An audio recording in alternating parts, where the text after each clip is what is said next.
వచ్చే ఏడాదిలోగా GVMC 95వ ward పరిధిలోని వరలక్ష్మి నగర్ కాలనీలో గల సమస్యలన్నింటినీ పరిష్కరిస్తానని పెందుర్తి ఎమ్మెల్యే పంచకర్ల రమేష్ బాబు హామీ ఇచ్చారు.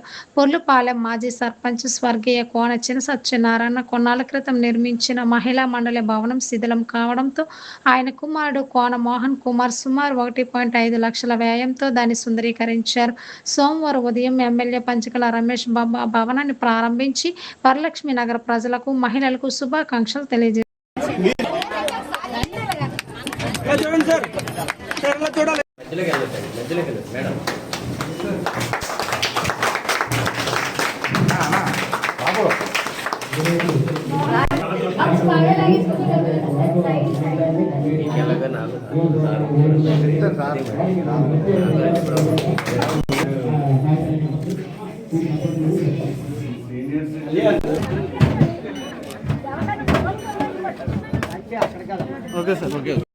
ఈరోజు వరలక్ష్మి నగర్లో కోన చినసత్యనారాయణ గారి జ్ఞాపకార్థం వాళ్ళ అబ్బాయి మోహన్ కుమార్ నాయుడు ఓ మహిళా మండలి బిల్డింగ్ నిర్మించటం, 10 మంది మహిళలు ఏదైనా కార్యక్రమం చేసుకోవాలన్నా, చిన్న మీటింగ్ పెట్టుకోవాలన్నా, కాసేపు ఏదన్నా మంచి మాటలు మాట్లాడుకోవడానికి వాళ్ళకు షెల్టర్ ఇచ్చినందుకు మనస్ఫూర్తిగా అభినందనలు తెలియజేస్తూ, మరి వారి జ్ఞాపకార్థం అది నిర్మించడంతో పాటు గతంలో వీళ్ళందరూ కూడా ఒక తీర్మానం చేసుకున్నారు, విగ్రహం కూడా పెట్టాలని చెప్పి.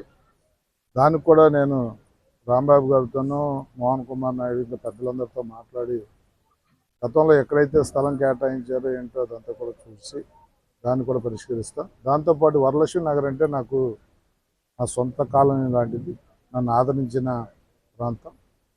వారికి నేను అనేక కార్యక్రమాలు ఇంకా చేయాలి, కొన్ని చేసా, ఇంకా కొన్ని పెండింగ్ ఉన్నాయి. రోడ్లు కానీ, డ్రైన్లు కానీ, ఎలక్ట్రికల్ ఫెసిలిటీస్ కానీ, శ్మశాన వాటికి కానీ, అలాగే టెంపుల్ పక్కన కళ్యాణ మండపం లాంటి ఒక షెల్టర్ కానీ, ఇలా అనేక కార్యక్రమాలు చేయాల్సింది. వరలక్ష్మి నగర్ పేరు కూడా గజెట్లో లేదన్నారు ఇప్పుడే, దాన్ని కూడా కమిషనర్తో మాట్లాడి రెక్టిఫై చేస్తాం. శ్మశాన వాటికి కంపల్సరీ ఊరందరికి ఉపయోగపడేది కాబట్టి యుద్ధ ప్రాతిపదిక మీద దాన్ని కూడా రేపు ఎల్లుండిలోనే మెటీరియలైజ్ చేస్తాం.